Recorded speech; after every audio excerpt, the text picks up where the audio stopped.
Hello, Instagram. I am L Ford. You can call me Ford.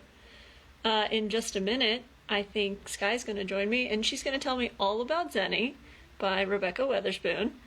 And she is here. Here she is. I'm going to add. Hi! Hi, you guys! Emma's here. Crystal's here. There you are. Now Sky is here. This is insanity. I have no idea what I'm doing, so that's always good. This is how you should Welcome. start most things, by not knowing what's happening. Look, I Amazing. read I read two web pages and I watched two YouTube videos, so I'm a pro. We're ready. We're ready. We're totally ready for this. Okay. You have gathered us here today to tell me about the book I didn't read for book club. Too true, too true. Because book club is coming up in about 2 hours, and we're all going to talk about it. So you're going to know what you're talking about by the time we get there. I'll That's the act plan. like I read it and everything. That's the plan. All right, so the book is extremely steamy, but I am also apparently like extremely steamy right now. So I'm just gonna keep fanning myself. It's gonna work out Yeah, just great. that's the hot flashes of being in public. I feel like vomiting right now, so we're doing Well, great. it's a very weird being in public though, because like my Yeah. kitchen's right over there, so this is a weird public we're being in. Yeah. Yes, I feel it. But yes, this is why I'm fanning myself. Also, I'm totally fanning myself about this book. So yes. What can I tell you? It is, this is where I get it wrong. It is the second one in a series. Okay, Uh, I but also didn't read the first one. Will that okay. be a problem when I pick this book up? No, not really, because though there are characters that are from the first book, there's also a bunch of characters from a different series, which Oh we now shit. have to read because there are twin brothers, and there is a murder plot, and there's a lot of dogs and an apple orchard. All of that is really great. It's a whole other series. I'm going to slowly introduce it to our book club all the time is how it's You going to had work. me at dogs. It's Yeah, great. there's so many dogs, and there's a lot of conversations about those dogs. But so this book introduces us into the world of a bunch more characters, whereas Rafe, which is the first one in this series, only introduces us to some characters, and it introduces us to Xeni, who is the best friend in the other novel and is the lead here.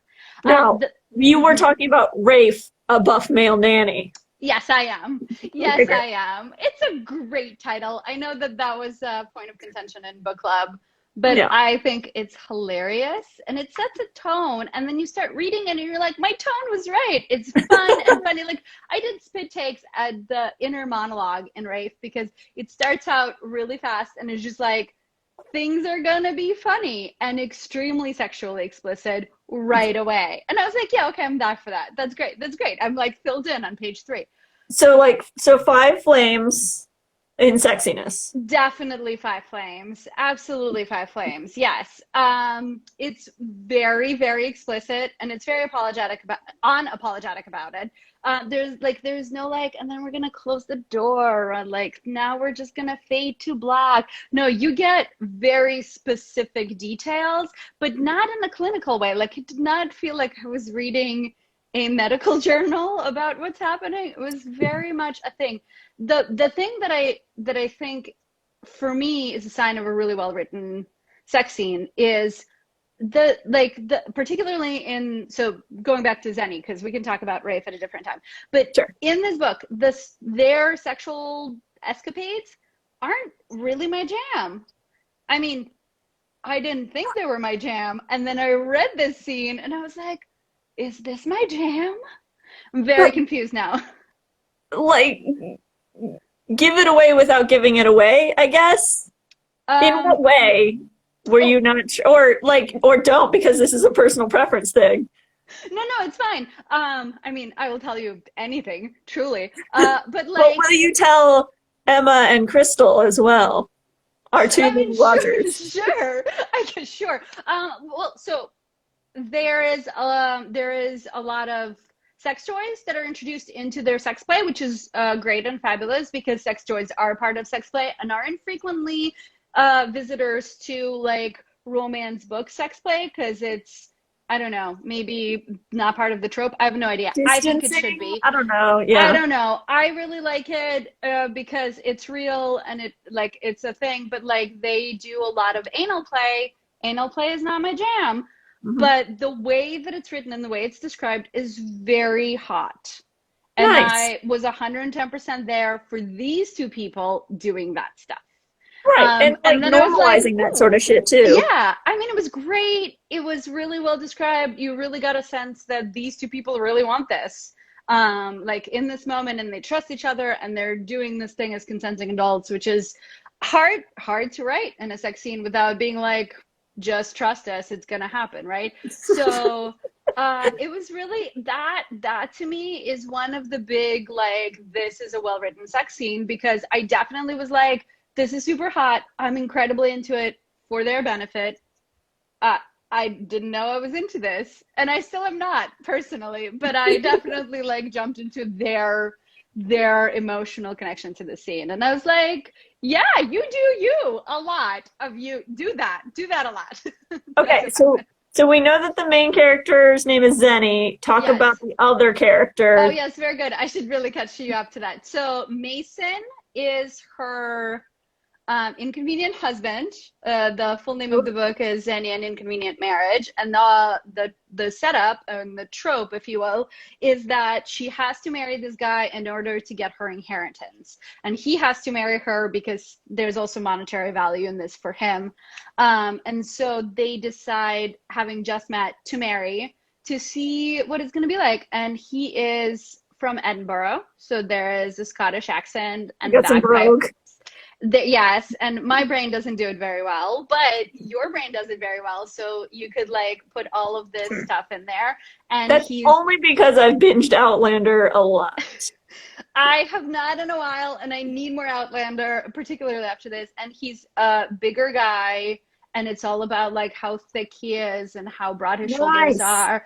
And, and he plays the bagpipes and he cooks and he's sensitive and he's bisexual. So is she. Though I feel like we've seen bisexual women in romance a lot more than we've seen bisexual men. And True. so, like, bi visibility is a huge deal for me. So I'm so excited. There are bi people that are in books and they live happily ever after. So it's a good thing. It's a good thing. Do Um, they, how do they talk about their biness? Biness. We're gonna go biness. sure. They just tell each other. They Okay. just, It's I not mean, like a he big like, No, I mean, he tells the story of how it was a huge deal for his family and how they handled his coming out, and then she talks about her coming out story, and it's a lot less traumatic and dramatic. But to each other, they're just like, we're strangers and we need to get to know each other very quickly, and this is a major part of me. So a major part of me on your table. And then they have a crush on the same actor for a bit. And that's really cute because that is a real thing that really happens. And so they're like, they agree on their like celebrity crushes, which I thought was really charming as well. I like it. I like the normalization across the board. Yes, that happened a lot. I mean, this cast of characters is diverse in like there are some neurodivergent people. There's a Yes. lesbian couple. One of the other side characters is part of a BDSM club, and her story is coming next, and I'm really excited to read that because I feel like I now trust Rebekah Weatherspoon to like tell a sex story that again isn't mine necessarily, but I really want to find out how she's carefully going to tell that story because I now trust in her writing. So there's like, yeah, there's a bunch of people from different backgrounds, a bunch of people who are racially diverse, which is also very nice. I love that she tells us about Zenny's hair. So Zenny makes particular choices about keeping her hair natural, and there's a conversation about the fact that there are people who notice that, both positively and negatively, and how she feels about that. Again, a conversation I haven't really seen in mainstream romance. And Rafe has a lot about how to take care of mixed hair and non-white, non-straight hair, which is great as well. Because again, a conversation that hasn't happened in books at all. let alone in romance books. So I like that that like is just part of the world. It just is part of the world. It's not like a special consideration in the world. I love it. Now, I have a question that you're going to hate because I also didn't prep you on this question. Okay, go for it. Other than the inconvenient marriage, what other tropes does this book have? Because I know your feelings about tropes. I dislike them very much. It has a secret baby, which truly in the land of tropes is my least favorite trope. Uh, there is there's meddling parents. Great. There's a lot about like parents being really involved or not involved. There are like older generations that don't get it, which I don't know if it's a trope or not, but it definitely is a real thing. And older Yeah. generations that do. Oh, that's nice. Um, this isn't really a trope, but there's a really honest conversation about abortion and miscarriage. And again, also very normal, like there is no big deal about it. Just like these are conversations about abortions and miscarriages and family planning that happen to newlyweds, and it happens to these newlyweds. And yeah, so that's great. Not a trope though. Wish it were, because that means that everyone put it in their books, right? Yeah. I mean, I feel like the man with the Scottish accent and the bagpipes is a trope. Yeah, yeah, So yeah. How like many times does he wear a kilt? once. Ah, it's not enough. I'm never going to read this book now. But he I'm just also kidding. they have sex in front of the fireplace on some blankets. Also, I feel like a trope. And then Yes. he plays the piano and she swoons, which honestly, like that would happen. That would happen if someone has played the piano for me and I have swooned. So that's real. That's like a Regency era trope right there, too. Yes, and he plays the baby grand, so it's like it's very zhuzhy, Big fancy. guy, little piano. Yes, so yeah, I think that's, and then like settling for what's working rather than trying for what's scary but is right for your soul, which I know isn't really a Mm. trope. That's sort of like the crux of every book ever written, but that is in there as well, that like they need to learn what it is that they're doing because it's convenient versus what it is that they should be doing because it feeds their soul. Man, that's effing deep. Or Thanks. fucking deep. Are we cursing on this thing? I guess we should decide. We should have decided that before We I. should have, I mean, so my thought is I am trying real hard not to, because I don't know what Instagram's rules are on that. Well, another thing for us to not look up. Exactly. To all you out there, look it up. Look it up. Um, Come back to us. Come back to us, tell us about it. Yeah. So that's what I have to say about that. What else can I tell you? Well, I mean, I think I'm gonna read it now. It's You just all should. about finding that time. It is quick. It's a very quick read. It's fast paced. You jump right into it.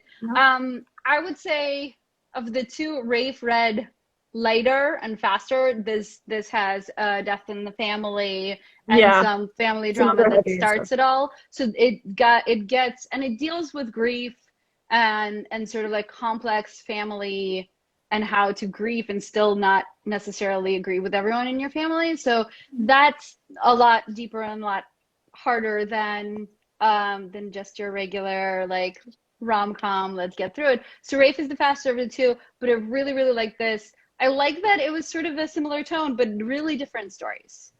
Okay, so last question.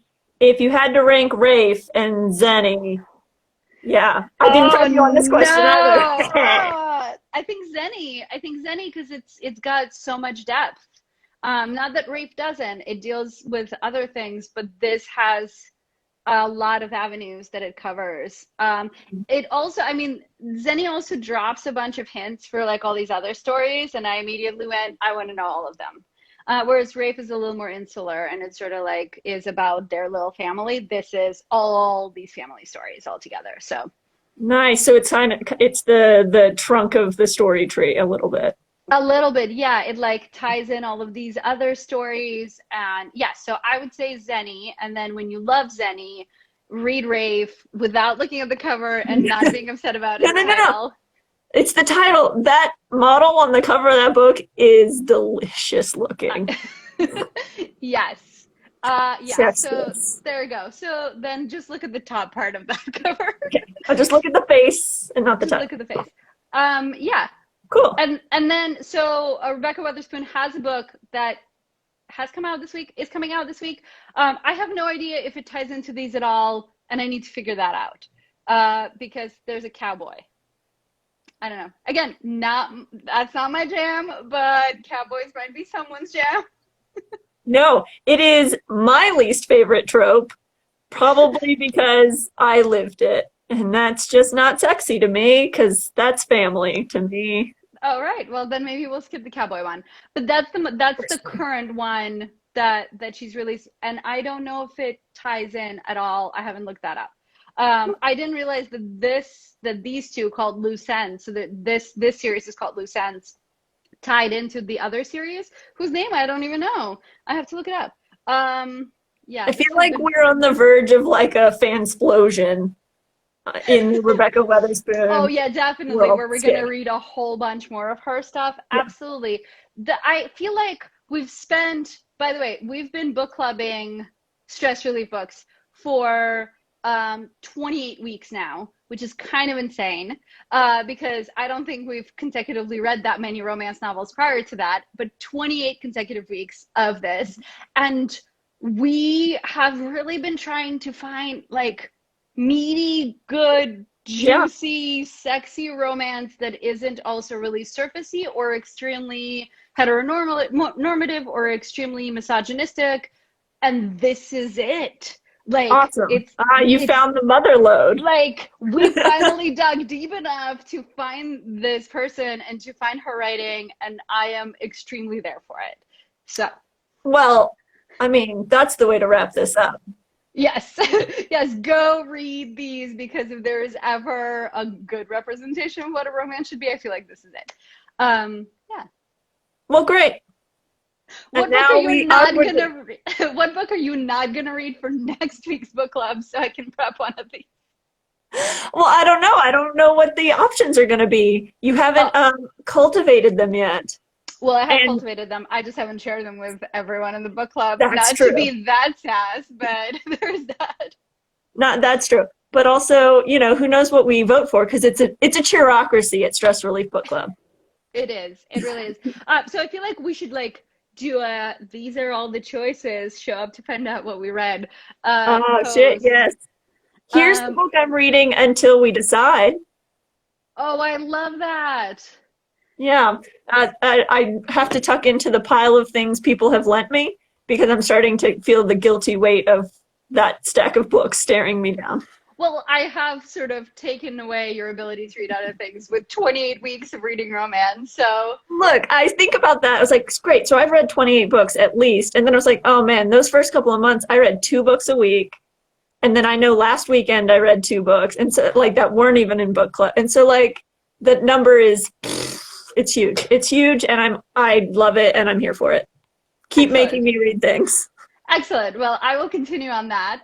Great. In that case, yeah, read Xeni. Don't listen to my review. I mean, do listen and then read Xeni, and then we can talk about whatever we read next time. I think that's great. For those of you who are watching or watch this after we went live, have you read Xeni? Will you read it now?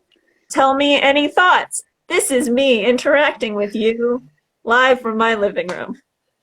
There are sex toys in the book. Yeah, they're not in my living room. I have dogs. That's another story for another time, when the dog ate my sex toy. Good night, everyone. All right. Bye. Thanks for having me in your living room. You're welcome. I'll have you in my living room on Zoom in just a minute.